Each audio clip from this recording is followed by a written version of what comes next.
There are two fundamental principles that must be applied to the federal government's spending addiction and frightening debt crisis. As the recent debt ceiling debacle made clear, we must work to permanently limit the ability of government to engage in reckless spending, and we must deal with 100% of the federal budget or face catastrophic consequences. It is time for a constitutional amendment requiring a balanced budget and a strict limit on federal spending based on the size of the economy.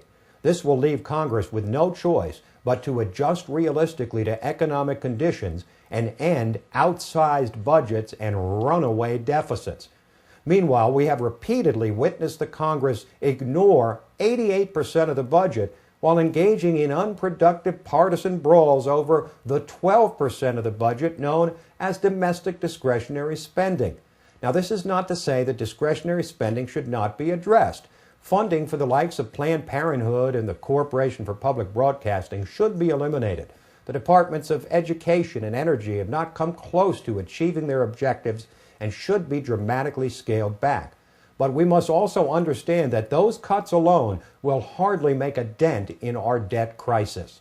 In contrast, entitlement programs swallow up almost 2/3 of the federal budget, and until we summon the political will to restructure these programs, we are not serious about attacking a national debt that now approaches $17 trillion.